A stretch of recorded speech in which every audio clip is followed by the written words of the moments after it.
have this subsidy mentality, mindset. Basically what they're telling us is that we don't want your money to feed our children. No, you give us the money, we'll start a business, we'll pay you back. Amazing, yeah, very inspiring. And you see, we work at the level with the minister. You see, in Malaysia, there was something like 1.7 million parked in the Ministry of Education. Right? And they wanted to give the Ministry of Foreign Affairs. So we told the people in the Ministry of Education, no. Why are you going to give to the Ministry of Foreign Affairs? Because the money will end up in West Bank. And it will be pocketed. Let us make a difference by refurbishing the schools. No, I said, no, it's not going to happen. So you know what I did? I never used my political influence. But this time, and for this, I'm reprimanded by my wife. Alright. So, okay. I looked after the Deputy Prime Minister's grandchildren. Gave a phone call to the mother of one of the kids and said, look, there's this 1.7 million park in the Ministry of Education. Your father is the minister. Alright. We can help build schools in Gaza. And that same night she said, okay, done. So we had that 1.7 million. We refurbished 13 schools in northern Gaza, in Jabalia. Alright? And this guy made a difference. This is a teacher that put us in touch with the Director General. This is another program because one of the strengths of the people of Palestine is their spiritual mindset. The heart. The heart. They've got a good heart. They've got a pure heart. Love for the truth. And so what we did was, we made sure that this was enhanced. Every summer, 3 months, the children would read the Quran.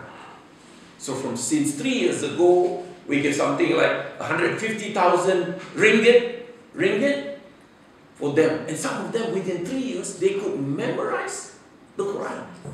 This is beautiful. And this year we collected 600,000 ringgit. Right? So this is your investment. If you give 10 ringgit, it made a difference to these young children. Alright? And again, see, we work in areas which others do not even imagine. We're trying to make sure that we cover all our bases. Right? This is another niche area. We deal with people who love the cause. This guy is a Sikh, S-I-K-H. Only he doesn't wear a turban. He's a professor. He's a leftist. Greenpeace. We brought him across to speak to the non-Muslims. You see, in the West, Palestine is in their hearts. The good hearts of the people of the West. Right? But not in Malaysia. The non-Muslims, this is not a problem. This is the Muslim problem. So we had to change the mindset. We brought him, we brought this guy, Sizer, Reverend Stephen Sizer, and this is what he said. It is clear that Israel will not give up, although it has to ultimately choose between democracy, a racist state, and holding on to the occupied Palestinian territories. And for this, if you Google his name, he's been labeled as anti-Semitic, but he was speaking from Christian traditions, right? Text. Again, doing things differently. Not many people are crazy like you to come at 6 p.m. on a Sunday to listen to talks. So we brought Palestine to the movies, right? We did International Film Festival, and who better to launch it than our past Prime Minister of Malaysia, Tun Dr. Mahathir Mohamad. He's a champion for Palestine. Even though sometimes he gets the difference between Judaism and Zionism a bit awkward. Yeah.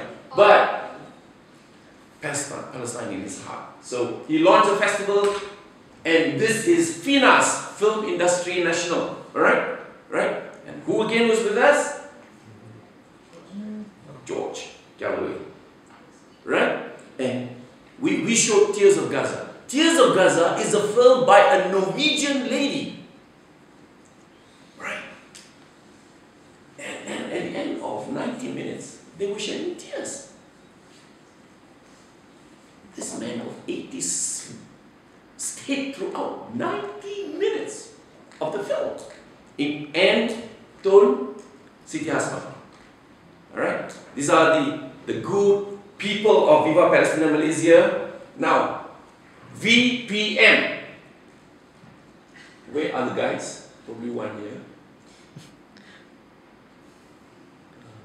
No. That's why sometimes VPM is an acronym for Viva Perempuan Malaysia. The ladies really are awesome. Amazing. You know? So, and another thing, we have to mainstream the cause, not just a seasonal talks, filming. Mainstream in the media. This is after the film festival, we had really good coverage, so that we had about 500,000 reading the Malay press, another 500,000 reading the English language press, so that they were aware. This is Sheikh Ahmad Yassin, right? And this is the Deputy Prime Minister of Malaysia who handed us the check to refurbish the schools. You don't mind if I drink the water here?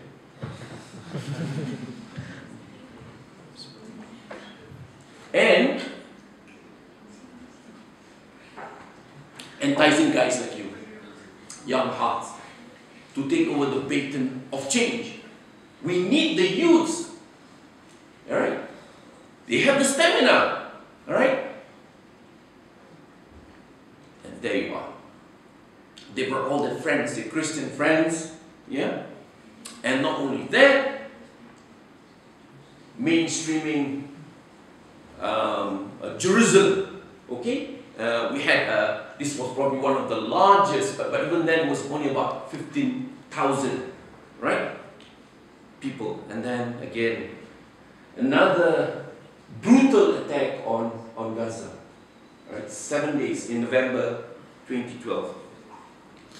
Right? Again, this is the minister. Right?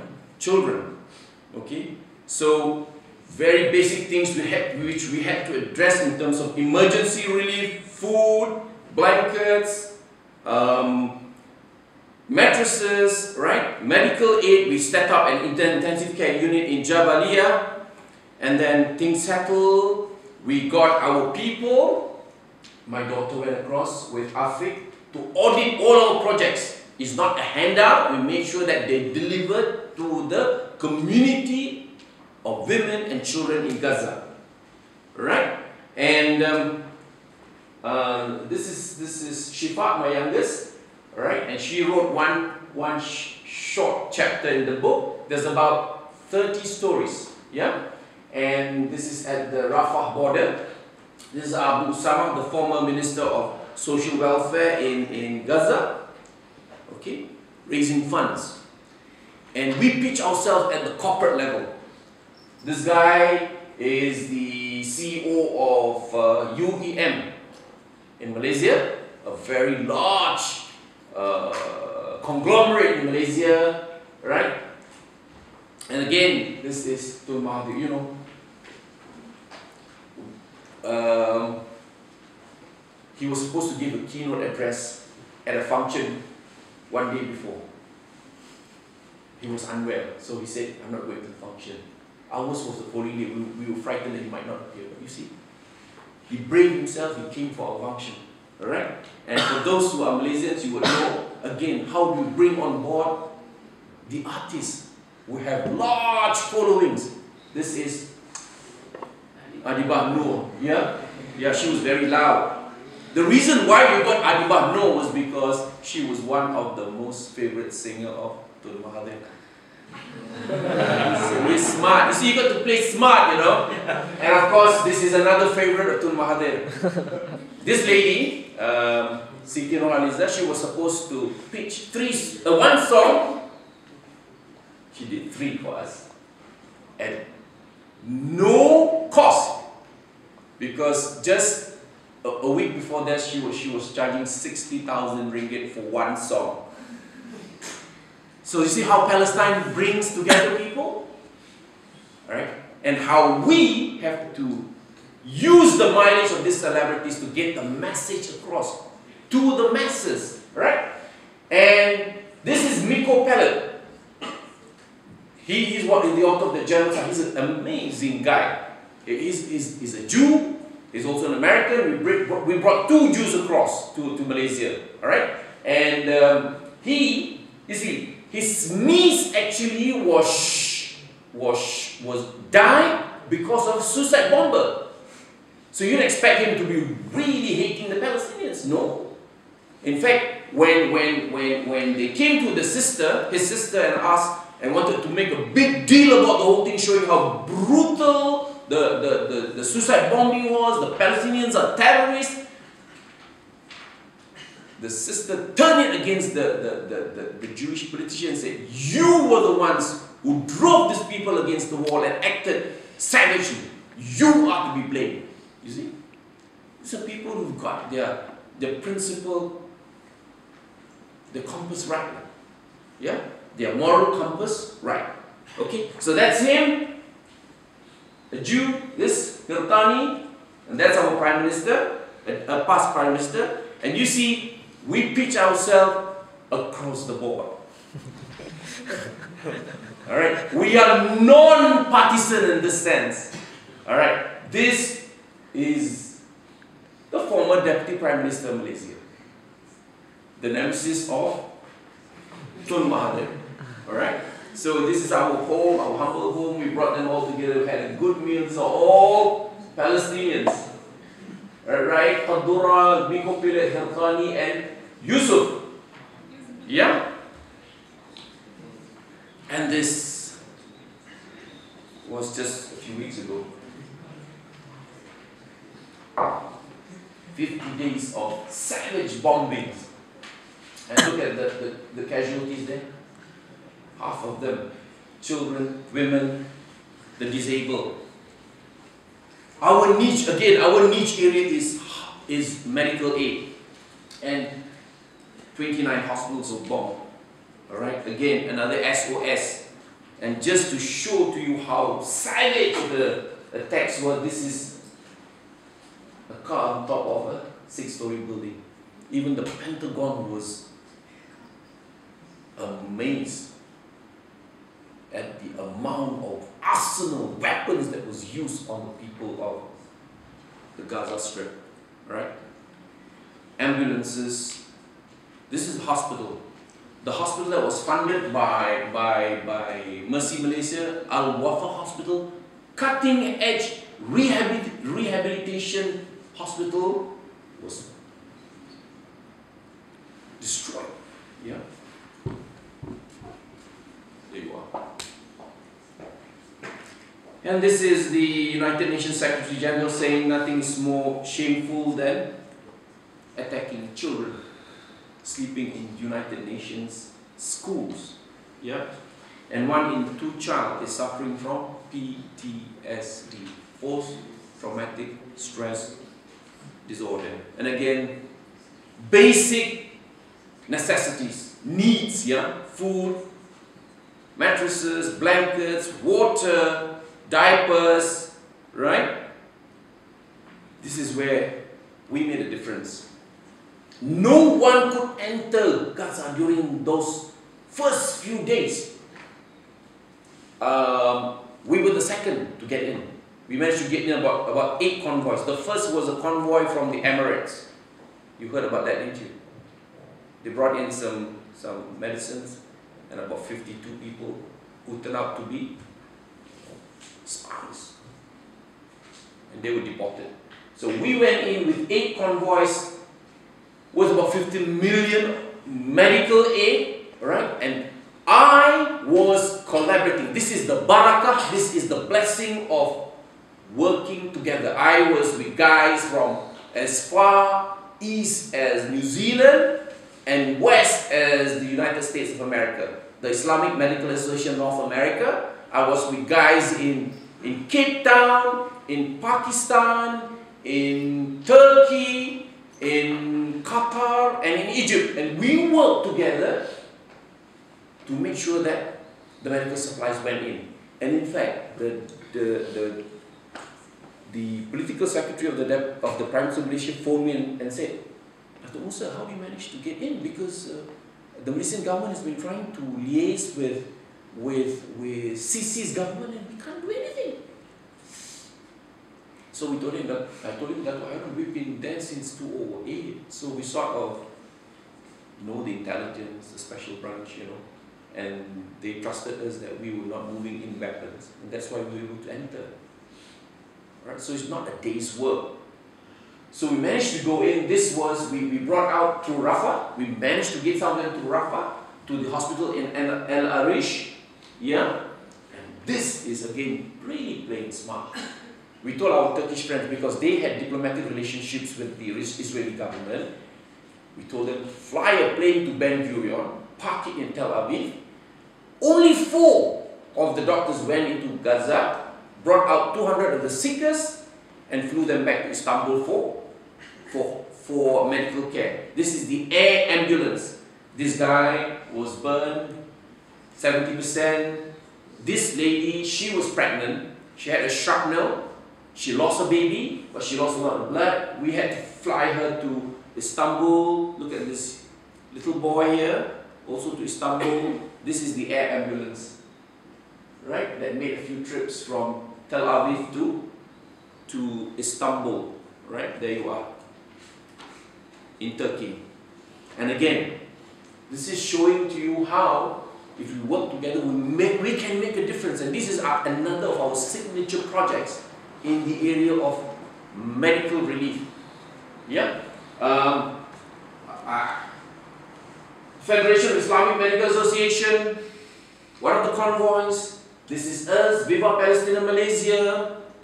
This is Aqsa Sharif from Malaysia. These are the hosts for today. Ikram. Yeah. This is Doctors Worldwide from Turkey. All together. This is Mercy Malaysia. Right? And this is again our doctor. This one, those convoys went through Rafah. This one, we went through Erez. We managed to get 4 ambulances into Erez. We've still got 30 ambulances stuck in Cairo. We can't bring them in. Yeah, because they said that the ambulances were being used as weapons of mass destruction. That's why they bombed the ambulances. Yeah?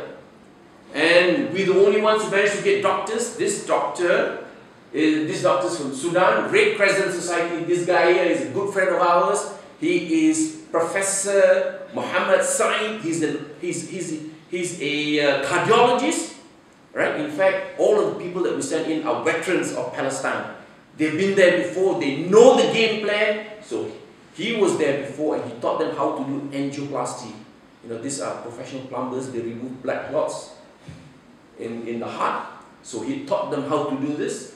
So he led this mission from, right? And this is us, Federation of Islamic Medical Association. We met in Tanzania to plan our strategies for medical assistance to our Palestinians.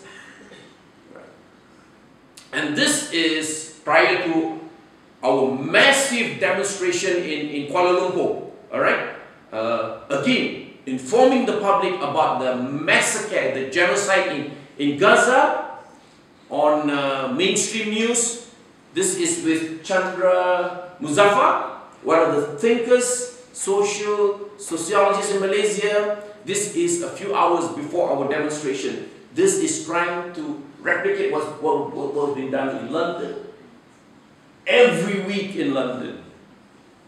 Manchester, Sheffield, Birmingham. And we had only 3 days to do this. And again, we were very blessed because of our good networking with the police. Now, 3 days to organize a demonstration. It's not as easy as in Sheffield or in London, where you can get the permit very readily. We had to network with the Minister of Home Affairs. So a phone call, and then he said, fine, you can do the demonstration.